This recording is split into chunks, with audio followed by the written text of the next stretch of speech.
राधे राधे। श्री हरिदास, श्री कुंज बिहारी। कैसे हैं आप सभी लोग? आई होप कान्हा जी की कृपा से आप सभी लोग अच्छे होंगे और स्वस्थ होंगे। ओम नमो भगवते वासुदेवाय। हर हर महादेव। वैशाख मास महात्म्य अध्याय। महर्षि वशिष्ठ जी और यमराज जी का ब्रह्मा जी से शिकायत करना और राजा के लिए भी शिकायत कर देना कि महर्षि वशिष्ठ ने उपदेश के अनुसार कीर्तिमान का अपने राज्य में वैशाख मास के धर्म का पालन करना और फिर यमराज जी का ब्रह्मा जी से राजा के लिए शिकायत कर देना। तब मिथिलापति ने पूछा कि हे ब्राह्मण, जब वैशाख मास के धर्म अतिशय सुलभ पुण्य राशि प्रदान करने वाले भगवान विष्णु जी के लिए प्रीतिकारक चारों पुरुषार्थों की तत्काल सिद्धि करने वाले सनातन वेदों के वेदता और तब संसार में उनकी प्रसिद्धि कैसे नहीं हुई भला, ये मुझे बताने की आप कृपा करें। तब ऋतुदेव जी ने कहा कि राजन, इस पृथ्वी पर लौकिक कामना रखने वालों की मनुष्य अधिक हैं। उनमें से कुछ राज्य और कुछ राजस हैं, कुछ तामस हैं। वे लोग इस संसार के भागों और पुत्र पौत्र आदि संपदाओं की अभिलाषा रखते हैं।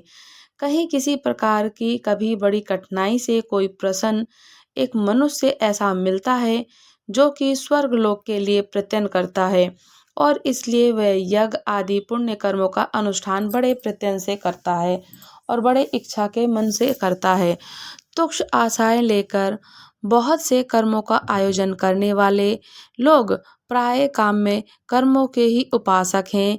यही कारण है कि संसार में राजस और तामस धर्म अत्यधिक विख्यात हो गया, परंतु सात्विक धर्मों की प्रसिद्धि नहीं हुई है। यह सात्विक धर्म भगवान विष्णु जी को प्रसन्न करने वाले हैं, निष्काम भाव से किए जाते हैं और इस लोक से लेके परलोक तक सुख प्रदान करते हैं। देव माया से मोहित होने के कारण मूढ़ मनुष्य इस धर्म को जानते ही नहीं है कि पूर्व काल की बात है। काशीपुरी में कीर्तिमान नाम से विख्यात एक चक्रवर्ती राजा थे जो कि इवाक्षु के वंश के भूषण महाराज नर्ग के पुत्र थे। संसार में उनका बड़ा ही यश था। वे अपनी इंद्रियों पर और क्रोध पर विजय पा चुके थे। ब्राह्मणों के प्रति उनके मन में बड़ी भक्ति थी। राजाओं में उनका स्थान बहुत ऊंचा था। एक दिन वे मृगयाम में आसक्त होकर महर्षि वशिष्ठ जी के आश्रम पर आए। वैशाख की चिलचिलाती हुई धूप में यात्रा करते हुए राजा ने मार्ग में देखा कि महात्मा वशिष्ठ के शिष्य जगह जगह पर अनेक प्रकार के कार्यों में विशेष तत्परता के साथ संलग्न थे और वे कहीं पोशाल बनाते तो कहीं छाया मंडप बनाते। किनारे पर झरनों के जल को रोककर स्वच्छ बावली बनाते तो कहीं वृक्ष के नीचे बैठे हुए लोगों की पंखा डुला रहे थे तो कहीं ऊख देते, कहीं सुगंधित पदार्थ भेंट करते, कहीं उनको खाने के लिए कुछ फल देते। दोपहर में लोगों को छाता देते, संध्या के समय शरबत देते और शिष्य घनी छाया वाले वन में झाड़ बुहार करते, साफ सफाई किया करते। आश्रम के प्रांगण में हितकार बालू का बिछा देते थे और कुछ लोग वृक्षों की शाखा में झूला भी डाल देते थे। उन्हें देखकर राजा ने पूछा कि आप लोग कौन हैं? उन्होंने उत्तर दिया कि हम लोग महर्षि वशिष्ठ जी के शिष्य हैं। तब राजा ने पूछा कि ये सब क्या हो रहा है? वे बोले कि ये वैशाख मास में कर्तव्य रूप से बताए हुए धर्म का अनुष्ठान है, जो कि धर्म अर्थ काम और मोक्ष चारों पुरुषार्थों का साधक है। हम लोग गुरुदेव वशिष्ठ जी की आज्ञा से धर्म का पालन करते हैं। तब राजा ने पूछा, इनके अनुष्ठान से मनुष्य को कौन सा फल मिलता है, किस देवता की प्रसन्नता होती है?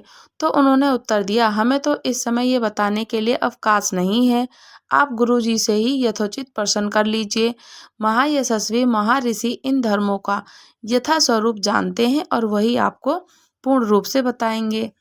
शिष्यों से ऐसा उत्तर पाकर राजा शीघ्र ही महर्षि वशिष्ठ जी के पवित्र आश्रम पर, जो विद्या और योग शक्ति से संपन्न था, राजाओं को आते देख महर्षि वशिष्ठ मन ही मन बड़े प्रसन्न हुए। उन्होंने सेवकों को साथ महात्मा राजा का विधि पूर्वक आतिथ्य सत्कार किया। जब वे आराम से बैठे थे तब गुरु वशिष्ठ ने प्रसन्नता पूर्वक बोले कि मैंने मार्ग में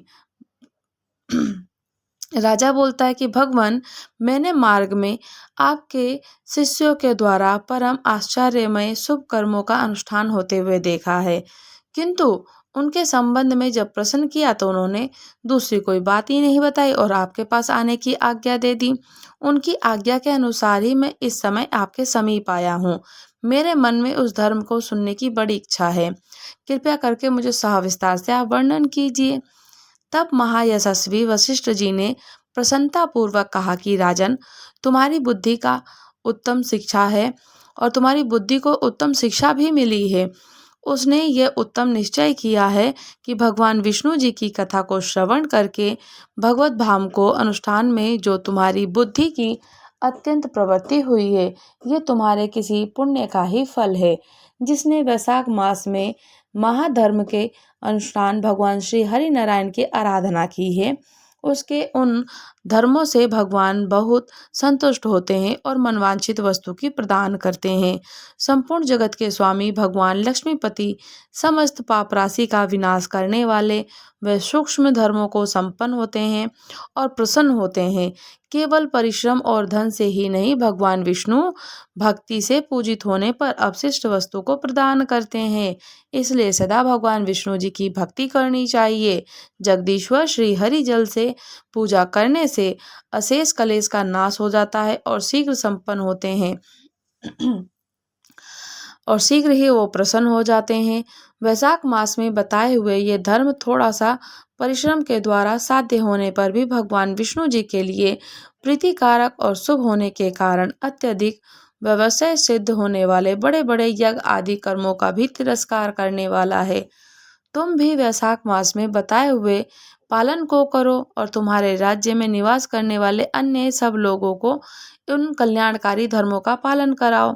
धर्मों का इस प्रकार से वैशाख के धर्म का पालन करना और आवश्यकताओं को शास्त्र और युक्तियों से भली भांति सिद्ध करके वशिष्ठ जी ने वैशाख मास के सब धर्मों का राजा के समक्ष वर्णन कर दिया और उन सब धर्मों को सुनकर राजा ने गुरु के भक्ति भाव से पूजन किया और घर आकर वे सब धर्मों का विधि पूर्वक पालन करने लगे। तब देवादिदेव भगवान विष्णु जी में भक्ति रखते हुए राजा कीर्तिमान देवेश्वर पद्म नाम से अतिरिक्त और किसी देवता को नहीं देखते थे।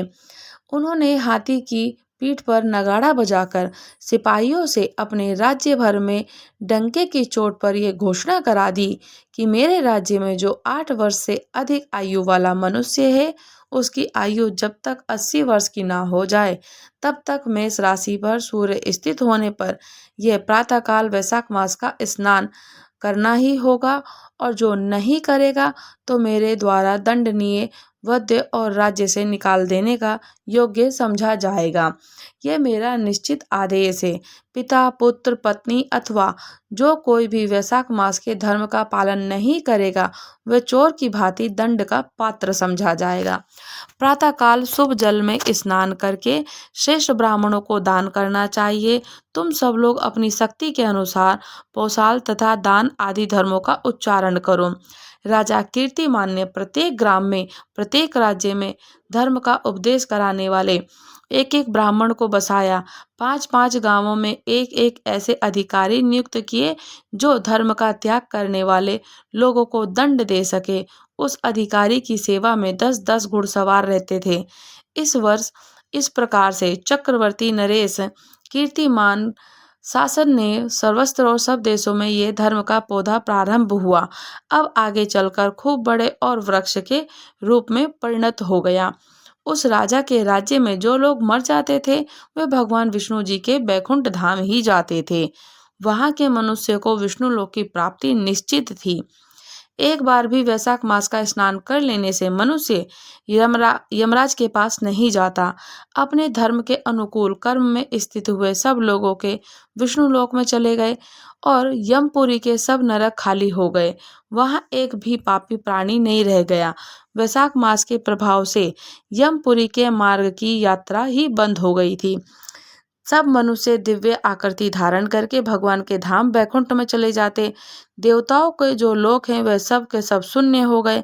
स्वर्ग और नरक दोनों शून्य हो जाने पर एक दिन नारद जी ने धर्मराज के पास जाकर कहा कि हे धर्मराज, आपके इस नरक में अब पहले जैसा कोई कोलाहल नहीं सुनाई पड़ता, पहले की भांति पाप कर्मों का लेखा भी नहीं लिखा जाता। तो चित्रगुप्त जी तो ऐसे मौन भाव से बैठे हुए थे कि जैसे कोई मुनि बैठे हुए हों। इसका कारण तो बताइए। तब महात्मा नारद जी के ऐसा कहने पर राजा यम ने कुछ दीनता के स्वर में कहा कि नारद, इस समय पृथ्वी पर जो ये राजा राज्य करता है उसका नाम कीर्तिमान है। वह पुराण पुरुषोत्तम भगवान विष्णु जी का बड़ा ही भक्त है। उसके भय से कोई भी मनुष्य कभी वैशाख मास का उल्लंघन ही नहीं करता। उसके पुण्य कर्म से, उसके पुण्य के प्रभाव से सभी भगवान विष्णु जी के परम धाम में चले जाते हैं। तो हे मुनीश्वर, उस राजा ने इस समय मेरे लोक का मार्ग लुप्त सा कर रखा है, स्वर्ग और नरक दोनों को शून्य बना दिया है। ब्रह्मा जी के समीप जाकर ये सब समाचार उनसे निवेदन करके तभी मैं स्वस्थ होऊंगा।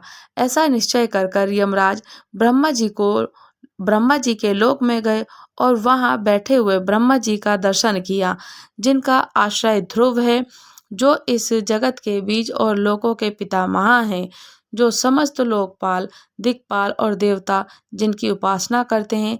तब ब्रह्मा जी ने यमराज को देखा और यमराज ब्रह्मा जी के आगे पृथ्वी पर गिर पड़ते हैं। फिर यमराज ने कहा कि हे ब्रह्मा जी, काम में लगाया हुआ जो पुरुष स्वामी की आज्ञा का ठीक ठीक पालन नहीं करता है, उसका धन लेकर भोगता है, वह काठ का कीड़ा हो जाता है।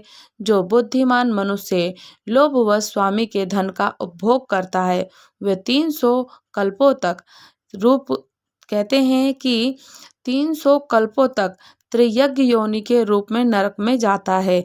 जो कार्य में नियुक्त हुआ पुरुष कार्य करने में असमर्थ होकर भी अपने घर में ही बैठा रहता है, वह बिलाव हो जाता है। मैं आपकी आज्ञा से धर्म पूर्वक प्रजा का शासन करता ही आ रहा हूँ। अब तक मुनियों ने धर्म शास्त्रों के कथन के अनुसार पुण्य आत्मा को पुण्य के फल से और पाप आत्माओं को पाप के फल से संयुक्त किया करता था, परंतु अब आपकी आज्ञा का पालन करने में मैं असमर्थ हो गया हूँ। कीर्तिमान के राज्य में सब लोग वैशाख मास के पुण्य कर्म का अनुष्ठान करके पितरों को और पितामह के साथ बैकुंठ धाम में चले गए हैं। उनके मरे हुए पितृ और पितामह आदि भी विष्णु लोक में ही चले गए हैं। इतना ही नहीं, पत्नी के पिता, ससुर आदि भी मरे हुए लोकों को मिटाकर विष्णु लोक में चले जाते हैं। देव, बड़े से बड़े यज्ञों के द्वारा भी मनुष्य वैसी गति नहीं पाता जो वैशाख मास में स्नान करने से मिल रही है। संपूर्ण तीर्थों से, दान आदि तपस्याओं से, व्रतों से अथवा संपूर्ण धर्मों से युक्त मनुष्य भी उस गति को नहीं पाता जो वैशाख मास के धर्म में तत्पर हुए मनुष्य को प्राप्त हो रही है। वैशाख मास में प्रातःकाल स्नान करके, देव पूजन करके और वैशाख मास के महात्म्य की कथा को श्रवण करना, वाचना भगवान विष्णु जी को प्रिय करने वाला, प्रिय लगने वाला और धर्मों का पालन करने वाला मनुष्य एकमात्र विष्णु लोक का स्वामी हो जाता है। और जगतपति भगवान विष्णु जी के लोकों की तो मेरी समझ में कोई सीमा ही नहीं है, क्योंकि सब ओर से कोटि कोटि प्राणियों का समुदाय वहीं पहुंच रहा है बैकुंठ धाम में, तो भी वह बैकुंठ धाम भर ही नहीं रहा है। इस संसार में पवित्र और अपवित्र सभी लोग राजा की आज्ञा से वैशाख मास के धर्म का पालन करके विष्णु लोक को ही जा रहे हैं।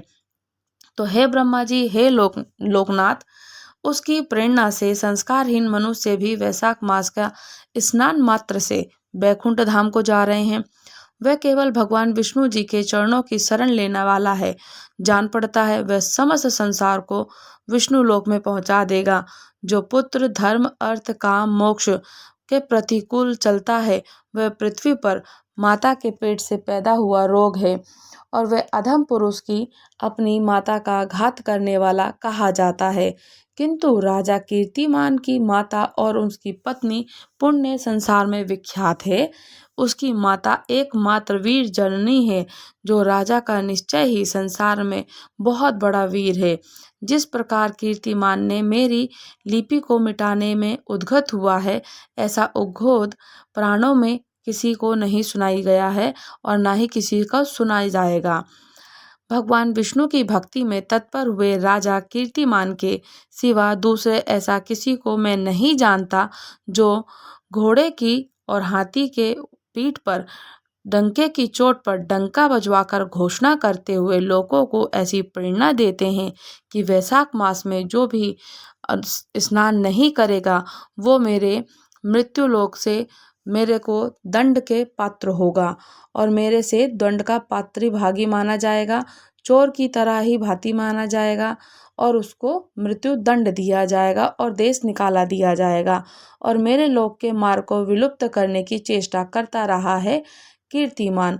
तो इस प्रकार से मैंने कभी किसी का नाम ही नहीं सुना कि जो भी वैशाख मास का स्नान करवाता है, महात्म को सुनता है, वाचता है, उसको पुण्य फल की प्राप्ति होती है, उसके पुण्य अक्षय हो जाते हैं। और पुण्य दान करना ही चाहिए।